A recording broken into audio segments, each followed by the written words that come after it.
out there from that perspective. Yeah, thank you for listening.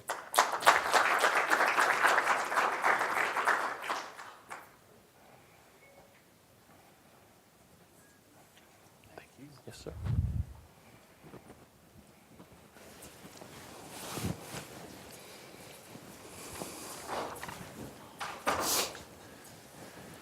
Now, I don't need any introduction. You've been hearing my mouth the last couple of days. We're going to talk about GABA. A lot of people have been asking me about the Global African Business Association. We're going to take a deep dive into what this thing called GABA is. What in the world is GABA? We're the Global African Business Association. We started in 2014 in Michigan. We're a business support network whose mission is to link and develop business development through global trade. Basically, we're the ones that you come to if you're seeking to do business in Africa, if Africans want to do business here in the US, we're your go-to folks, okay? We originally started in 2014 as the National African Business Association right there in the state of Michigan. And it kind of caught wildfire through Texas and Maryland and places like that. 2 Nigerians and 2 Gambians helped found GABA. I'll tell you a quick story. I reconnected with an old high school friend of mine. And we were thinking about some ideas, some business ideas. She's actually a realtor. She's my executive vice president. She really wanted to come here and couldn't make it. And she said, hey, let's put together something to empower our community. And what I did was, I said, there's a lot of African Chamber of Commerces and business associations, but I wanted to link it to a city. So I wanted to do some actual municipal development, which kind of separated us a little bit from the rest of the pack. And so she said, hey, I got 2 guys from the Gambia who wants to join in, and we founded this group called GABA. At the time it was NABA. Why did we launch in the first place? Most urban communities where there are large or small African presence don't have any associations to protect them from business discrimination. Anybody ever heard of ICE? You see what's going on, okay? Things like that. Multiple African businesses don't have customer service training or skills. That's very, very, very true. In fact, we're putting together, this is my senior vice president in Houston. She's been texting me all morning about putting together a customer service training, the first of its kind through our organization in October in Houston. This is a big one, lack of understanding of political lobbying or economic policy development. That's a huge one. That's a big one. And multiple African American businesses do not understand the importance of doing business in Africa. We just heard something from the XMIM Bank and the African XMIM Bank, and we have to do better. 3 components of GABA, just go through this real quick. We focus on STEAM, science, technology, engineering, arts, and mathematics. When it comes to business and partnerships, we focus on career technical education, or some people call it vocational education, and we focus on community development. Now, here's something interesting about my team. 80% of the membership in GABA are women. You can clap to that. I may be the president and CEO of this group, but 80% is driven by African and African American women, okay? We also have a partnership with a group called the Nigerian American Public Affairs Committee. That's NAPAC USA. That's our kind of our public policy arm. I serve as its vice president for that group. We also assist with helping African immigrants and refugees with business support, credit issues, grant writing, startup capital, things of that nature. We try to help you find money. Master plan, implementing the master plan for local municipalities. Let me explain that in 30 seconds. So we're going to talk about Inkster in a few minutes. What we did when we started our organization, in the state of Michigan, there's a law. I don't know how it works in Illinois, but in the state of Michigan, there is a law that every 5 years, a municipality must renew its master plan. And so what we did was we kind of snuck in under the radar in the city of Inkster and put our GABA plan within the master plan. The city council approved it. Half of them didn't even read it. And before you know it, our plan is in the master plan. So that's something that we do. We do mentoring for African business owners and work on various public policy issues here in the U.S. We also educate people on the importance of visas. I talked about that in the reception. This is very, very important. People come to my office. By the way, I'm an academic advisor at one of the community colleges in Michigan. I get a lot of African people coming in my office talking about trying to get permanent residency. Can you marry my daughter and all this stuff? And I tell them, no, I can't do all that. I can show you something else. I can show you in a different way. I'm not marrying your daughter, your niece, or anybody like that. You know, you'd be surprised at the conversations I get at work, man. But we do talk about things like the EB1, EB2, EB3, EB4, EB5 visas. That's employment-based visas. Those are permanent residency visas. We focus heavily on the EB3 and EB5 visas. By the way, that EB5, there was once upon a time when if you try to do an EB5 project in an unemployment area in a particular city in the United States, you needed $500,000. Recently, OMB, that's the Office of Management and Budget, they raised the number from $500,000 to about $900,000. That's crazy. We also educate people on the L1A, L1B visas, O visas, J1, M1. Most people don't even know what the M1 is. That's the same as the F1, except it's on the vocational side. E1, E2 treaty visas, and IP and R1 visas. Now let's talk about this thing called Inkster, Michigan, okay? Inkster is a roadmap to building an African community. We're located technically globally in this city. This city is about as big as your hand. It's not Detroit, it's not Grand Rapids or anything like that. We do have a presence again in Houston, Maryland, Mozambique, Nigeria, and Cameroon, but we picked Inkster to launch our economic and community development project. And the reason why we did that is because it's 10 miles west of Detroit. Nobody will bother us. The poverty rate in Inkster, however, is 40%. Okay?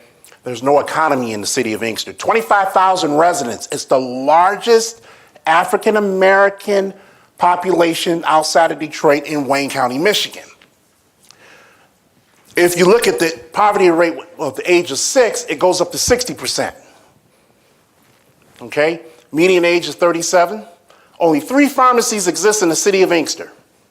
1 grocery store, actually it's 2 now, because the other pharmacy closed. 1 grocery store that's on the north side of the city, 2 fast food franchises, 2 Coney Islands, 1 Italian restaurant, 1 urgent care, no hospitals, no emergency rooms. And it's mostly a residential community. Here's the big one, I underlined that for everyone to see today. No real industries exist in Inkster, and with over 1,000 vacant lots up for grabs starting at $100. Don't you bombard me asking me about this stuff when I walk out of here. Actually, you can't bombard me. We need all the help we can get. Well, we picked Inkster also because of its proximity to Detroit Metropolitan Airport. That's important. And actually, there are 2 airports that's not too far from Inkster, the Detroit Metropolitan Airport and Willow Run Airport. Now, Willow Run Airport is important. Now, I know you could jump on this one I'm about to say. Willow Run Airport is not just one of the largest cargo airports in North America.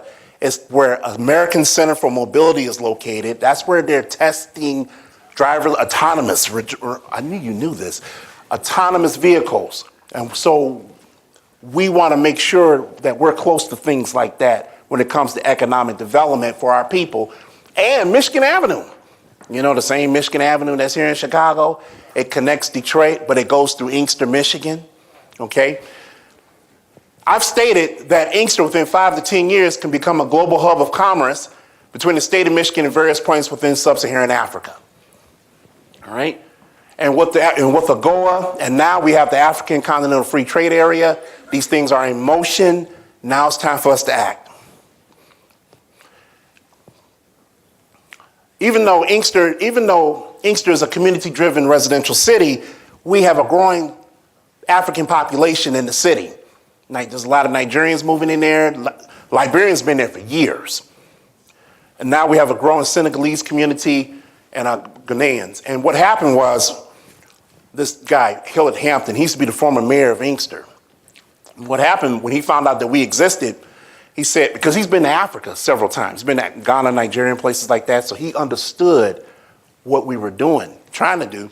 He said, let me put you guys on some boards. So what he did was he appointed us to the Inkster Downtown Development Authority, the TIFA and ED Economic Development Boards. Now those boards are very important because if you understand what tax increment financing is all about with a local municipality, this is what DDAs capture taxes, TIFA boards, that's tax increment finance authority boards, economic development corporations. They are able to capture certain taxes and for redevelopment purposes. The only challenge we had with our DDA was that we can't capture taxes because what happened after the crash of 2008, the property values in the city of Inkster plummeted. So what we ended up doing strategically was we set up a 501c3 called the Inkster Economic Development Corporation, and we were trying to move resources through those means. At the time, by the way, I never told anyone really this publicly, but at the time, I never told you this either. At the time, on that DDA board, we had 5 Nigerians on that board. That's never happened anywhere in the United States. I managed to get 5 Nigerians on a DDA board in the United States of America. It's a blessing that I'm still alive after all this time. Now here's me right here. This is guy here. Man, I'm sitting here smiling. I'm smiling for a reason. See that? Elected to the Leanna Hicks Library Board of Inkster in 2015. Now, state of Michigan has been around for 182 years. And only 4 Nigerians have ever been elected in the state of Michigan. I'm the 4th one. I'm talking to you today. I'm the 4th one that's been elected here in the state of Michigan. State of Michigan been around 182 years. You have one person in here talking to you about this. I was elected to the library board. Now, why is that important? Not city council, state rep, Congress, or anything. Why is this library board is a big deal? Here's what happened in 2013 in Inkster, Michigan. They lost its school district. It was dissolved. And the kids were bussed out to other school districts. So I said to myself, I need to join this library board because it's the last educational system. And that's what I did. And what I started doing, I started implementing some programs, financial literacy, stock market classes, okay? Not just for African immigrants or refugees, but the community at large. They need to know this information too. We started implementing certain things, and most importantly, the most important thing right now is that we broke ground on a new library project in Inkster with an estimated budget of $2.2 million. I'm the president of the library board. Now, can you imagine an African man is moving forward with a library project? Never happened in the state of Michigan. Never happened. So we did our groundbreaking last week, and you had dignitaries come out, everybody's saying a few words and things like that. This is a very exciting moment. That library will be finished in February. Okay? That's the render. That's what the library is going to look like. Now, why is that a big deal? Because the original library was 6,000 square feet. This is going to be a 10,000 square foot library. State-of-the-art, digital technology, the whole 9. And I don't brag about this type of stuff. I just like to share with people that it can be done when you have a great team. Oh, here's another one. Inkster Culture Arts District. Now, one of the things GABA did when we first moved into Inkster, sitting on our DDA boards and all these other boards, was to say, you know what? We need to really move real estate into the city of Inkster. The best way to do it is the culture arts. So we started stepping up, moving towards a culture arts district. First thing we did, we put up 2 murals in the city. We put this one up about, where's this, 2019? We put this one up about 2 years ago. This one just went up in the spring. And they're both located in our what they call our central business district. And so this one was done by an African-American lady by Sidney James. Everybody knows Sidney James if you're in the art game. This one was done by a guy named Wahid. Wahid is from Sudan. And I asked him, I said, your work is just phenomenal. Why don't you be our resident muralist? He said, hey, I'm game. As long as you pay me, I'll be your man. So we plan on putting up more murals. In fact, speaking of these murals, this mural here was so popular with Inkster residents that we managed to pass a mural ordinance. Now, there's never been a mural ordinance in the city of Inkster. But because we took the initiative to put a mural up, and people from all around the region was giving rave reviews about it. The city decided to put a mural ordinance through our leadership, the GABA leadership. So what's GABA done in Inkster? We help African families move in the city since we've been existing, reinforced existing African businesses who needed our help, ensured our community voice, that's not vice, voice was heard 100%. I don't have any vices. Developed business incentives into microfinancing to core business owners. We've given over 175 tours from African investors who wants to do business in Inkster. Every day, every week, someone wants to take a tour. Mr. Akinyemi, are you available? I was like, Jesus. Yes, I'm available, because you never know who may bite. So I keep it going. And we did a pilot, this is a big one, a pilot housing program for international students from Africa. Now that's important. I work in a community college, so oftentimes a lot of students from Nigeria, Senegal, Togo, they come to my office and say, I don't have a place to stay. So my aunt, who lives in Inkster, said, hey, look, I'm gonna rent out a house, get me some international students, and we can see if this program works. And we did that for the last couple of years. We're looking to scale that up, actually. Oh, this is a big one. Introducing KG African American Grill to the Inkster community. That's a Senegalese restaurant. Now, how this fell in my lap, I didn't court them. I'm gonna show you how this works. I didn't court them. They're actually in the next city, in Garden City, but you know, anybody's from that Inkster, everybody know about Inkster. I know you know about this. You know, Cherry Hill, there's Inkster and Garden, they're on the Garden City side of Cherry Hill. And so they were brand new. I found them on Facebook from a friend. I went to go visit the owners. The owner said, I need help with promoting our restaurant. So I brought them in front of a city council meeting, introduced them to the community just supports KG. And KG will tell you, and the owners will tell you, it's because of GABA, our business have increased about 150%. That's what we do. You're doing all of these things. Yes, sir. Are you going to be participating in the Festival of the Arts? We'll talk afterwards. No, you talk right now. He's an elect, he's from... I know. Now this is important also. A lot of people think I'm a politician. I try to stay away from that stuff. Don't mind her. That's one of my folks from back in the day, from Michigan. So this is important though. Let me explain what's going on here. So there is an election going on in Inkster. We have a couple of people who are running for mayor that's adopted the GABA plan that they're running on, which is very powerful. The incumbent mayor, of course, that's another story. We'll be here all day and we got to eat lunch. But the reason I pointed her out, Legina Washington, the reason why she's important in GABA is because she's Trinidadian and she's running for, this is her first time running, and she has adopted our platform 100% to talk to residents about how to transform Inkster. So I'm her mentor, and she's taken our platform, ran with it 100%. I managed to get the Caribbean community involved and get some Africans involved on her campaign to really move this process forward. The reason, our primary is August 6th, that's Tuesday. We're trying to get her across the primaries into the general election. But I want to tell, what I'm trying to share with you guys is our platform is so powerful that even people who are not members of GABA, they adopt it because they trust our leadership. And that's what I want to share with you. There are two ecosystems in GABA to support local communities. So there's a U.S.-Africa business focus and a community development focus. Now I'm going to tell you why there are two focuses like this.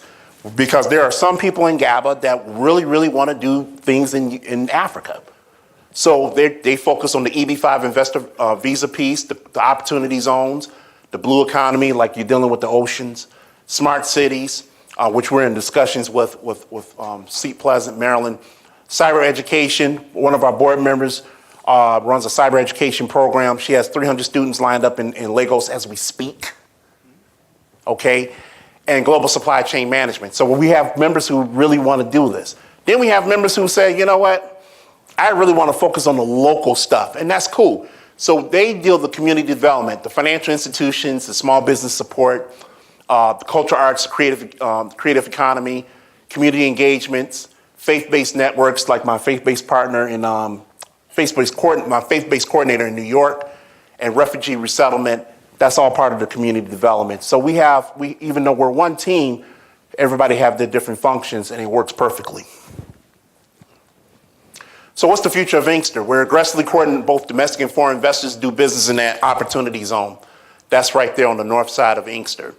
It's opportunity zone in so many words, a tax shelter. That's what it is. South of Michigan Avenue, which is here, US 12, is a TEA area for EB5 investors. TEA, that's targeted employment area, so for EB5 investors. So there are some key projects that we are courting investors right now and just talking to them right now as I'm in this room about doing housing, about doing some subdivisions and things of that nature. And we personally have zoned off this green area here on the south side of Inkster as a proposed international district. What we want to do is start doing population density and moving our community into one area for redevelopment purposes. So we started that process already.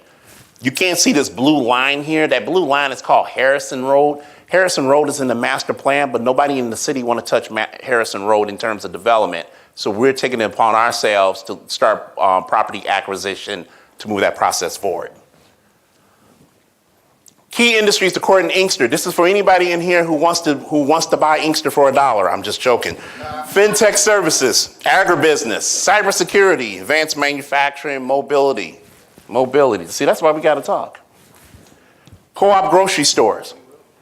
Oh yeah, we will, trust me. Co-op grocery stores. There's one grocery store in Inkster. When you go on the south of Michigan Avenue, there are no grocery stores, no pharmacies, no farmers markets, nothing. There are human beings that still live on that side of town with no amenities. Education. We lost our school district. Okay? Pharmaceutical. Whether that's a pharmaceutical company or pharmacies, we will take it all. Allied health services. There's no dentist office in Inkster. There's no in the US. Can you believe that? Construction management and creative arts. Those are key industries we look for. So if you're interested, I'll be here till 4 o'clock, I think, or 5, I don't know. But I gotta be honest with you, Inkster is not GABA's final stop. It's just the testing ground to see if we can get the job done. And we are getting the job done. But we're looking at expanding into Romulus, which is next door. Now that's where the airport is located, in Romulus, in Ypsilanti, Michigan. We do have a strategic plan underway to connect with various Chamber of Commerces and local communities like Pontiac, Michigan and Highland Park, Michigan. The purpose of working with these Chamber of Commerces is to help them understand the importance of doing business in Africa. I'm telling you this right now, they are ready to go. If I can get Chamber of Commerces, instead of going to the state government per se, and kind of, instead of me fighting them sometimes, and go straight to the Chamber of Commerces and we kind of work collectively and then do trade missions and things, they're very open for that. And that's a strategy that we plan on using. Here's our marching orders. This is just in part. This is the clean version. I'm just messing with y'all.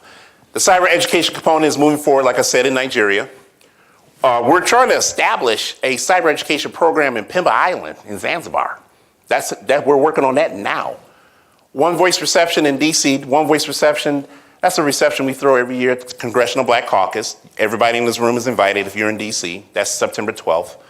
The purpose of that reception is to honor our lawmakers who are working in the African diaspora. It's the only type of reception of its kind at that CBC conference. I told you about the customer service seminar, the Blue Party. Now the Blue Party is not just any party, it's a fundraiser to raise money. We have a social entrepreneurship arm in GABA called Go Blue for Clean Water. And so that's my global ambassador she lives in Houston, but she works in Cameroon. And that's her NGO that's doing water projects there. So we raise money for them every year. Working on expanding Afrocentric TV. Afrocentric TV is one of our media partners from Houston. We want to bring them to Detroit. I talked a little bit about the Opportunity Zone and EB5. And basically educating policymakers on why it's important to engage the continent of Africa to support local communities in their district. That's a big one. That's a big one. You'd be surprised how many people I talk to in the Michigan Black Caucus, Black Legislative Caucus, and they have no idea what I'm talking about. But we can change that. We're going to change that narrative because this is why we're here today. And thank you for your support. All right, at this time, we're going to, okay, so at this time, we're going to get ready to proceed to lunch and take a break and kind of network. Outside again? So we're going to go outside again for lunch, and we'll be back in 1 hour. We'll be back in 1 hour. And we'll be back after these messages. Oh, okay.